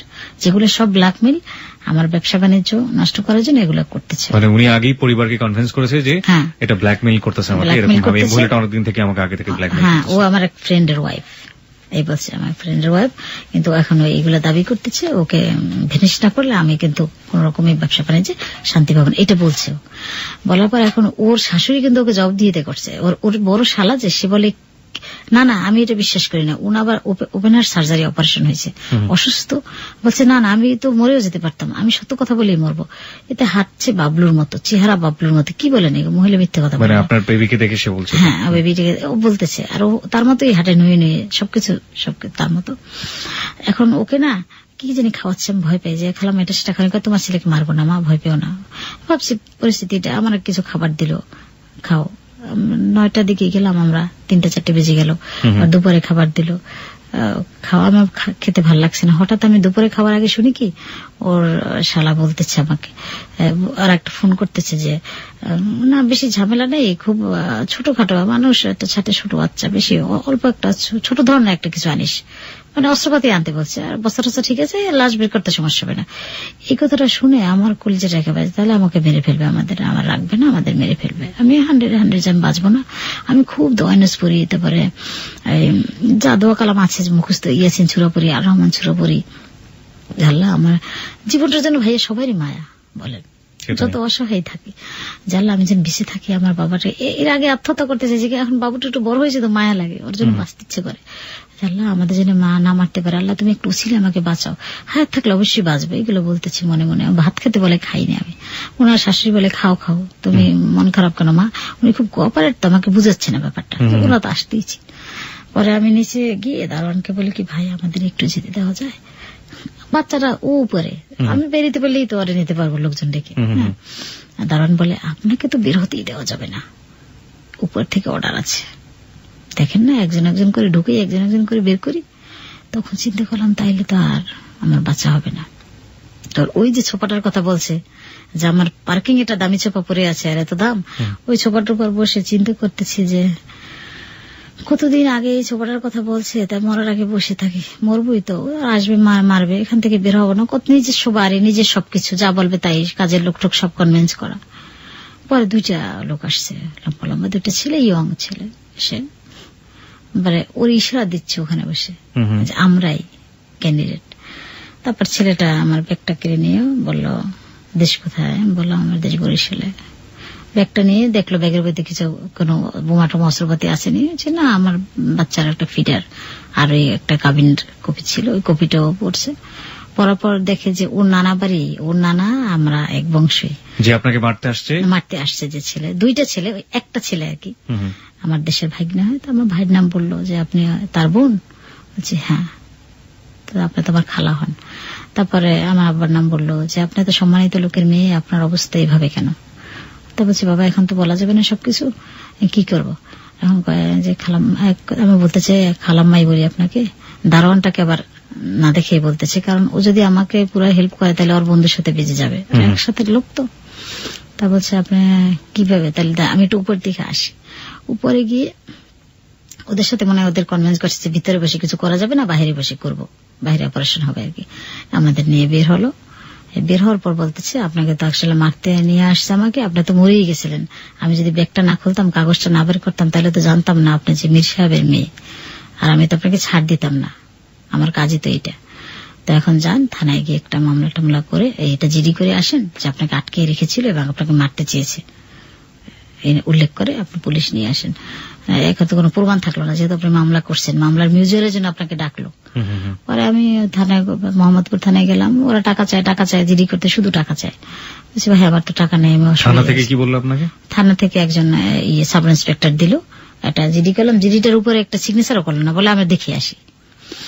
বলে জিডিটা করার পর উনি চলে আসছে আমার সাথে ওই বাসায় গাড়ি নিয়ে আসার পর দারোয়ান খবর দিচ্ছে, ও তো আবার সরে গেছে, ও তো আর বাসায় নেই। পরে বাসায় না থাকলেও ওরা ইচ্ছে করলে পাইতে পারতো, তারা খুঁজতে পারতো, দেখতে পারতো, কিন্তু তারা খুঁজে নেই। বেডরুমে ওরা ওর বউকে বেডরুমে ডাকছে অফিসারকে, যে আমার কথা শুনে। এবার শুনলাম আলমারির খোলার শব্দ হলো, টাকা ধরাই দিছে। মানে বের হয় বলে কি যে এই ভেবেই আসলে কিছু কিছু মেয়ে মানুষ আছে ঢাকার শহরে, সে ব্ল্যাকমেল করে বড় লোকদের চলে। কি বলবো, চলেন আমাকে বলছে নিচে চলেন। না এইভাবে আপনি এদের সাথে পারবেন না, শুধু ঝামেলা করে। আপনার বাচ্চা চেহারা, হ্যাঁ পুলিশ অফিসার, হিন্দু একটা পুলিশ অফিসার, হচ্ছে বাচ্চা চেহারার সাথে তারপরে মিল নেই। ওকে সবাই দেখে নেপালি বাচ্চা বলতো, ছোটকালে নেপালি বাচ্চা মাত্র ছিল। বাচ্চা কোথায় টোকাই মোকাই নিয়ে আসছে, হাঁটেন। আমাকে একটা মূল্যহীন ভাবলো। আমি যে নিয়ে গেলাম পুলিশটা, সে আমার দাম দিল না। পরে বাসায় চলে আসলাম, যে থাক, ওরা চলে গেল থানায়, আমি বাসায় চলে আসলাম। আসার পর এখন তো ওই থানায় এই কোর্টে হয়, প্রত্যেক তারিখই আমরা যাই। এখন কোর্টে উনি বললো যে এই সিগনেচারটা আমার না। এখন আমি কোর্টে উঠে আমার যে অ্যাডভোকেট যে কথা বলতেছে, আমার কথা পছন্দ হয় না, তার চেয়ে আমি বেশি ভালো বলতে পারি। আমি বলছি আপনি কি বলেন, আপনার তো ভালো লাগছে না, আমাকে বলতে দেন। আমি বলি না, আমাকে কোনো কথা বলতে দেয় না। আর উনি আসে 25 জন 30 জন অ্যাডভোকেট নিয়ে, আর আমি একটা ছোটখাটো অ্যাডভোকেট, তাও কথা বলে না। আমি যা বলি ও বলে না। হ্যাঁ, তা আমি বলছি আমাকে বলতে দেন। না, উনিই বলবে। এখন ওনারা বলে যে আমি ব্ল্যাকমেল করছি, বিভিন্ন রকম মানে ম্যাজিস্ট্রেটকে বোঝানোর চেষ্টা করে, ম্যাজিস্ট্রেট সেটাই বোঝে। আমি কি বলবো, আমি খালি ওর দিক তাকাই, যে আমার সন্তানের দিকে একবার তাকাই। আমার বাচ্চাটাকে আমি দামি ড্রেস পরে, তখন আমি ইউনিলিভারে চাকরি করতাম, দামি ড্রেস পরাই নিতাম, চকচক করতো বাচ্চাটা দেখে ওই আর এক কোর্টের ম্যাজিস্ট্রেট পর্যন্ত কুলে নিছে, ওকে যে দেখতো সেই কুলে নিত, এক্সিলেন্ট দেখাতো ছোটকালে। কিন্তু ও সামনাসামনি এভাবে ওর দিকে এক দৃষ্টিও তাকাইতো না, কখনোই তাকায়, নিজের বাচ্চার দিকে কখনো তাকাতো না, কখনোই এসে তাকায়নি ওর দিকে। সেটা আমি লক্ষ্য করতাম, আল্লাহ কুটি উঠি তাতে কি হয়েছে। আমার দিক তাকে অনেকবার দেখছে যে আমার কি মুভমেন্ট, কিন্তু বাচ্চাটার দিকেও কোনো সময় তাকায়নি। তারপর এভাবে তারিখ যাচ্ছে, বছর খানেক মতো মামলা চলছে। ও চিন্তা করলো যে মামলায় যদি হীরা ও তো জানতো আইন টিন, আমি তো আর জানতাম না যে উচ্চ আদালত করলে ডিএনএ টেস্ট করলে তো বের হয়ে যাবে যে আমার সন্তান। এগুলো যাতে না করতে দেওয়া যায়, তাহলে সে বুদ্ধি করি। ওই করে আমার যে অ্যাডভোকেট, তাকে আমি 50 টাকা, 100 টাকা, 200 টাকা, 500 টাকা দিই। ও বেশি করে টাকা দিয়ে ফেলছে। আপনার অ্যাডভোকেটকে। আর সাক্ষী যারা ছিল, আমার যে আমাদের বাসার দারোয়ান ছিল, তারপরে আমার দুঃসম্পর্কের চাস্তো ভাই একটা ছিল, তারপর ওই যে দুলাভাই, এদের সবাইকেই কনভিন্স করে ফেলছে। আমার সেই চাস্তো ভাইকে 3 নম্বর সাক্ষী ছিল, সাক্ষী 2 লাখ টাকা দিয়ে দিয়েছে। সে আর আমার বাসায় আসে না। তারপর অ্যাডভোকেট আমাকে যে মামলার যেদিন জাজমেন্টটা হবে সেদিন তো আমাকে জানাবে, আমি উঠবো, আমি খারাপ একটা রেজাল্ট হলে তো আমি জানবো যে এই রেজাল্ট আমাকে দিছে, যেহেতু মামলাটা 1.5 বছর 2 বছর চললো। কিন্তু সেই জাজমেন্টের তারিখটা আমাকে সে জানায়নি। আমাকে বলে যে আপনি ঢাকায় থাইকেন না, কারণ ওরা তো লোক বেশি ভালো না, আপনাকে মেরে ফেলবে, আপনার সন্তানকেও মেরে ফেলবে। এখন জীবনের মায়া তো সবাই ভাইয়া, জীবনটার চেয়ে বড় কি আছে? তারা আমি বান্ধবীর বাসা আছে রংপুরে, ওখানে গিয়ে থাকি। তা বান্ধবীর হাজবেন্ডটা এক আমার ভালো লাগে না, থাকি অনেক কষ্ট করে, ওর মুখের দিকে থাকি। ওর হাজবেন্ডটা ডাক্তার, কিন্তু একটু কেমন উচ্ছৃঙ্খল টাইপের, আমার ভালো লাগে না। চলে আসি আবার, এসে ঢাকায় কাজে বউর বাসায় থাকি, আর ওই ছোটখাটো কাজ করি, তারপর ওকে নিয়ে টিউশনি করি। এভাবে দুধের টাকাটা আমি খাই না, খাই 3 দিন 7 দিন, তখন অনেক না খেয়ে থাকি। খাওয়াটা আমি ধরি না, যে জীবনটা বেঁচে থাকতে পারলে, বাচ্চাটাকে বাঁচাতে পারলে। তারপরে এখন আমি তো আর জানি না যে আমার মামলা ফাইনাল হয়ে গেছে।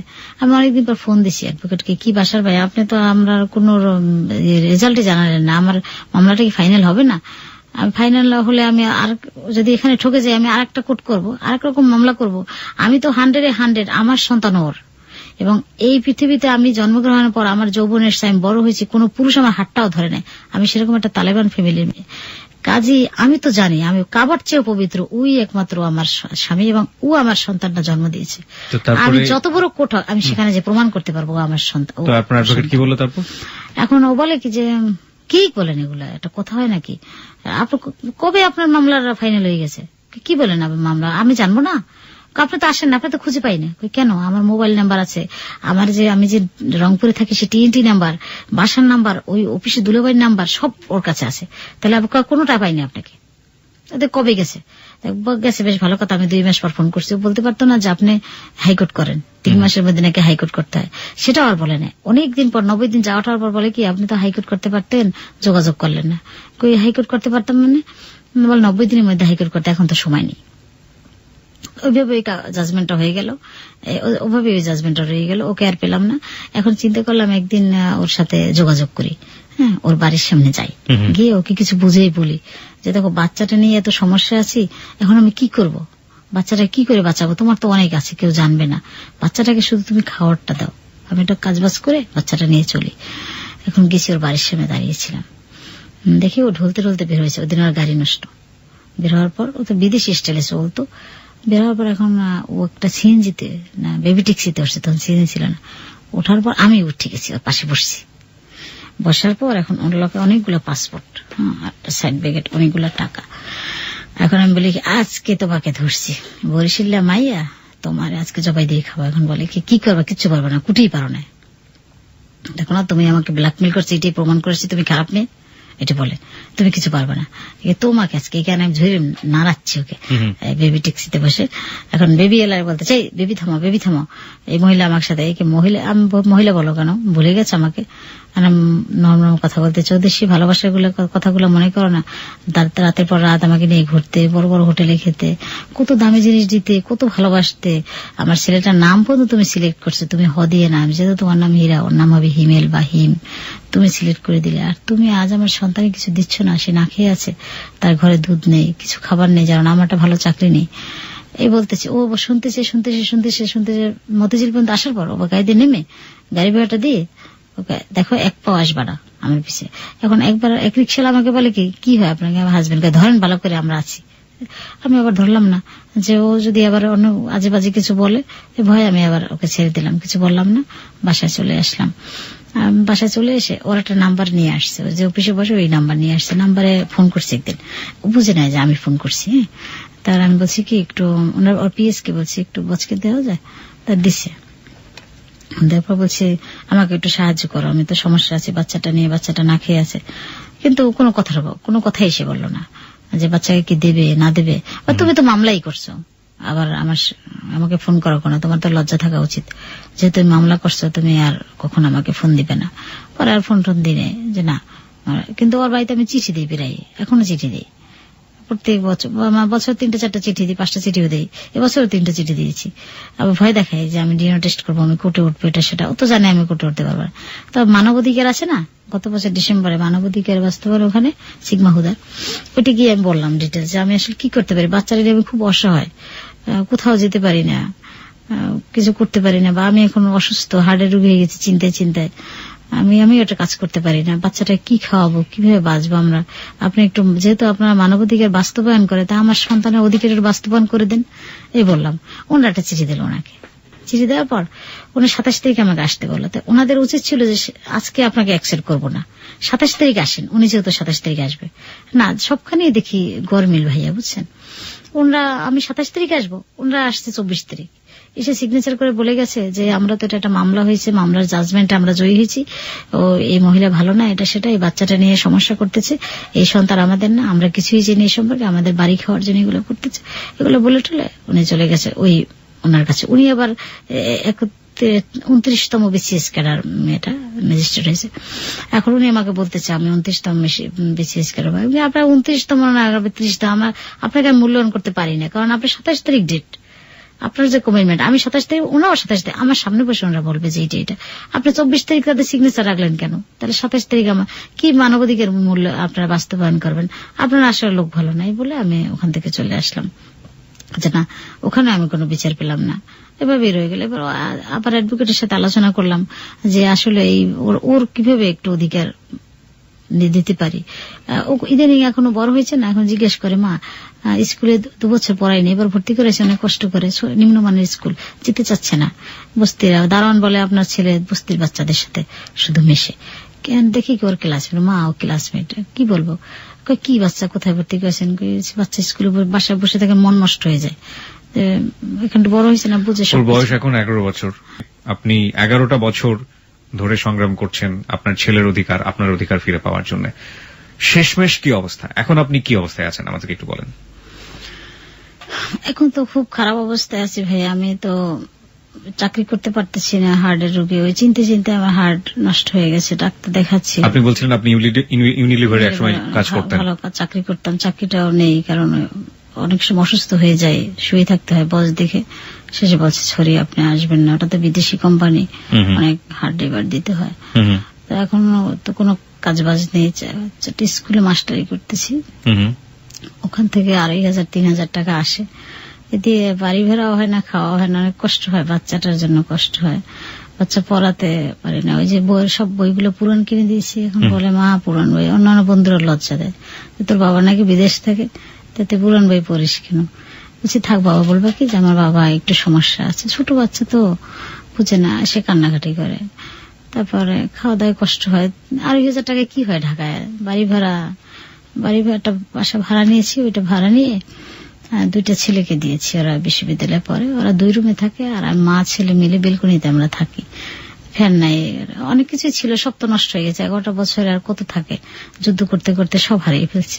আপনি বলছিলেন আপনি 50 ভরি স্বর্ণ ছিল আপনার, সেই স্বর্ণ দিয়ে আপনি কি করেছেন? ওই যে ও খুব অসুস্থ হয়েছিল ছোট, তখন 11 দিন, তখন ওর স্টোমাকটা সমস্ত ব্যাকটেরিয়া হয়ে গেছিল, তখন এমআর খানের কাছে নিল, ওনার ক্লিনিকে ভর্তি করার পর দামি ইঞ্জেকশন দিল, ওই সময় সব বিক্রি করে দিচ্ছে, স্বর্ণগুলো, ফার্নিচার অনেক বিক্রি করেছে, স্বর্ণ বিক্রি করে ওকে বাঁচাইছে, বাবা বেঁচে থাকুক, আমার বাবা, ছেলে বেঁচে থাকলে সব হবে, আস্তে আস্তে সব নষ্ট করে ফেলছে। এখন এই অবস্থায় আপনি আছেন। হিম, তুমি তোমার আম্মার কথা তখন শুনতেছিলা, তুমি যে আজকে যে জিনিসগুলো জানলা তোমার আম্মার কাছ থেকে, তোমার আম্মা তো তোমাকে এর আগে কখনো বলে নাই, তুমি কখনো তোমার বাবাকে সামনাসামনি দেখেছো? না। তোমার কখনো দেখতে ইচ্ছে করে? হ্যাঁ, দেখতে ইচ্ছে করে। তুমি তো জানলা তোমার বাবা তোমার আম্মুর সাথে কি করেছে, তো তুমি যখন বড় হবা তখন তুমি তোমার বাবাকে সামনে পেলে তুমি কি বলবা, কি জিজ্ঞেস করবা? আমি শুধু জিজ্ঞেস করবো যে আমাদের ছেড়ে উনি চলে গেল কেন। তোমার বাবার প্রতি তোমার কোনো ক্ষোভ নাই? আছে। ও কি কখনো ওর বাবাকে নিয়ে কোনো কথা আপনাকে বলে, মানে ওর বাবাকে ইদানিং বলে, একটু বড় হয়েছে তো, আর বন্ধুদের সাথে মেশে বাবা বাবা বলে, আর সবার বাবা আসে, ওর বাবা আসে না, আবার সবার বাবা এই কাজ করে ও কাজ করে, আমার বাবা নাকি কত কি, আমার তো বাবাই দেখি না। মা তাইলে আমরা চলো, আমরা বাবাকে আমি একটু দেখবো, আর কিছু চাই না। ছবিটা নিয়ে পড়তে বসে টেবিলে, চেহারাটা দেখে আর বলে কি আমি বাবাকে একটু দেখবো। মা কেউ বেইমান, ওকে দেখার দরকার নেই বাবা, তাতে কি একটু দূর থেকে দেখবো, কাছে গিয়ে বলবো, হাত ধরবো। আর বলছি না, দরকার নেই, হয়তো দেখা পাবো না, শুধু শুধু গিয়ে কি লাভ, আমরা তো কষ্টই করতেছি। আপনি ব্যক্তিগতভাবে কখনো আপনার ছেলের জীবনটাকে কোনো থ্রেট মনে করেন কিনা? কারণ যেহেতু ওনার ছেলে, জীবনের যে কোনো একটা সময় ডিএনএ প্রুভ করলে সেটা প্রুভ করা সম্ভব যে উনি তার সন্তান, বিভিন্নভাবে মানে যে কোনো ভাবেই হোক উনি পার পেয়ে যাচ্ছেন সব জায়গা থেকে, মানবাধিকার কমিশনের সব জায়গা থেকে পার পেয়ে যাচ্ছেন, টাকার জোরে হোক, যে কোনো ভাবেই হোক না কেন। তো যেহেতু উনি তার ছেলেকে মেনে নিচ্ছেন না, কোনোভাবেই আপনাদের প্রতি এরকম কোন ইয়ে আছে কিনা যে কোনো সময় মেরে ফেলতে পারে বা কোন একটা বিপদে ফেলতে পারে, আপনি এরকম ভাবে নিজেকে থ্রেট মনে করেন কিনা? হ্যাঁ, আমরা তো পালাই পালিয়ে থাকি, আমি তো মেইন রোডে তেমন আসি না, ওরা তো সবসময়, আর আমি তো বোরখা পরি। আমার কে যেন বলছিল আমার ফ্রেন্ড বোরখা ছেড়ে দে, কারণ যে মার্কা মারা বোরখা পরে যে কোনো মুহূর্তে আমাকে ধরে ফেলবে, ওরা তো বলি আমাকে মেরে ফেলবে। এবং ওই বাড়িটা না ওর নামে ছিল অর্ধেক, আর ওর ওয়াইফের নামে ছিল অর্ধেক। যখন শুনছে আমাদের এরকম একটা ঘটনা, যা কিছু রটে অবশ্যই কিছু বটে, উনি খুব ট্যালেন্ট মহিলা, উনি ওকে দিয়ে সবটা ওনার নামে লিখিয়ে নিয়েছে। আর ওনার শ্বশুর বাড়ি এক লাইনে, ওনার 4-5টা বাড়ি, শ্বশুর, তারপরে মামা শ্বশুর, খালা শ্বশুর বাড়ি, সবাই এক লাইনে। উনি কি করছে, ওনার শ্বশুর বাড়িটা সব ভাড়া দিয়ে শালা সুমন্দি শাশুড়ি সব ওনার বাড়িতে উঠে গেছে, যে যদি ভাই আমি কাউকে নিয়ে যাই দখল টখল করি। এই জন্য আমি তো দুর্বল মানুষ, টাকা নেই পয়সা নেই, আমার তো আর এই সব। তারপর আমাকে ভয় পাচ্ছে ওরা, যদি বাড়ি দখল করে সব ওই বাড়ি ভাড়া দিয়ে ওরা সব ওই বাড়ি জামাই বাড়িতেই থাকে সবাই। হিম, তুমি এই যে তোমার বাবার সম্পর্কে সবকিছু জানলে, তুমি বড় হলে কি হতে চাও? আমি বড় হলে ফটো জার্নালিস্ট হতে চাই। ফটো জার্নালিস্ট হতে চাও? কেন ফটো জার্নালিস্ট হতে চাও? আমার আম্মুর শখ। তোমার আম্মুর শখ, আপনি ওকে ফটো জার্নালিস্ট বানাতে চান কেন? আমি ওকে ফটো জার্নালিস্ট বানাতে চাই, আমার ছোট থেকে আমি খুব ছবি তুলতাম। আমার ভাই বিদেশে ছিল তো, অনেক ভালো ভালো ক্যামেরা পাঠাইতো সেই যুগে, তো অনেক ছবি তুলতাম, কোরিওগ্রাফি ভালো ছিল। তো আমি যে ফ্যামিলিতে জন্মগ্রহণ করছি ভাইয়া, সেখান থেকে কোনোদিন এতটা ওপেন হওয়া সম্ভব না, ফুল একটা তালেবান ফ্যামিলি, সম্ভব হয় না। আমার সাংবাদিক হওয়ার ইচ্ছা ছিল, ঢাকায় এসে পড়বো, আর অনেক ছবি তুলতাম, কিন্তু সেটা পারিনি। সুখ দুঃখের অনেক কিছু তুলে ধরতাম মানুষের। আমার এলাকায় আমি একবার ছবি তোলা পেয়েছিলাম, আমার ছেলেকেও আমি এইভাবে সব সুখ দুঃখ সবকিছু তুলে ধরবে ছবির মাধ্যমে, কথার মাধ্যমে। এটাই যে সে ভালো জানালে ফটো জার্নালিস্ট। তোমার তো কখনো হিম বাবার সাথে কথা বলার কোনো সুযোগ হয়নি। আমরা জানি না তোমার বাবা এই মুহূর্তে রেডিও শুনছে কিনা, এবং শুনে থাকলে যদি তোমার বাবা ধরো এই মুহূর্তে তোমাকে শুনছে, তুমি কি তোমার বাবার উদ্দেশ্যে কিছু বলতে চাও? বলো, তুমি যা বলবে করে বাসায় বসে সেটাই বলে দাও বাবা, সুন্দর করে বলো। আমি আমার বাবাকে একবার দেখতে চাই। তোমার শুধু এটুকুই চাওয়া? জি। আরগুলো বলো। আমার আর কোনো চাওয়া নাই। আমরা আমাদের অনুষ্ঠানে এই পর্বটা এখানেই শেষ করতে চাই। আপনার কিছু বলার আছে ছোট করে, অল্প করে? আমি একটু বলতে চাচ্ছি যে আসলে আমি তো সব মিলিয়ে দেখছি আমি একটা অভাগা মানুষ। এখন আমার ছেলেটাকে আমি একটু মানুষ করতে চাচ্ছি। আমার হাজবেন্ডের অনেক আছে, কিন্তু ওর কাছে আমি কোনো সাহায্য চাচ্ছি না। আমার বাচ্চাটা, আমি হার্টের রোগী, যে কোনো মুহূর্তে মারা যাব। আমি মারা গেলে হয়তো আমার বাচ্চাটা আমার কাফনে নিয়ে আমাকে মাটিও দিতে পারবে না। তাই আমার একটা মানে আমাদের পায়ে, উভয়ের পায়ের নিচে আমাদের কোনো মাটি নেই, আমরা সাগরে ভাসমান। আমরা একটা দাঁড়াতে চাচ্ছি, একটা প্ল্যাটফর্মে দাঁড়াতে চাচ্ছি, যেখানে দাঁড়িয়ে আমার বাচ্চাটাকে মানুষ করতে পারে। মারা গেলেও জানি সে মানুষ হয়, সে লেখাপড়া করে একটা সুনাগরিক হয়, সুশীল সমাজ তাকে দিতে পারে। এটাই কারণ আমি যদি এভাবে মারা যাই, আমি তো মারা যাবো জানি, আমি যে কোনো মুহূর্তে মারা যাবো, কারণ আমি হার্টের রোগী। আমি অনেক সময় অনেক অসুস্থ হয়ে পড়ি, সে বাজারে গেলে আমি সাথে সাথে অজ্ঞান হয়ে যাই এরকম। তাহলে এই বাচ্চাটা কি করবে তখন? বাচ্চাটা তো কেউই নেই, বাবা দেখলো না, আত্মীয় স্বজন দেখলো না, আমিও মারা গেলাম এভাবে করে।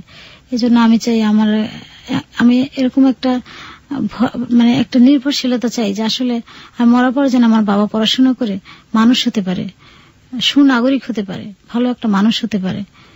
এই জন্য আমি ওর সাহায্য চাচ্ছি না, ও বেঈমান, ও আমাদের অনেক করে ঠকিয়েছে।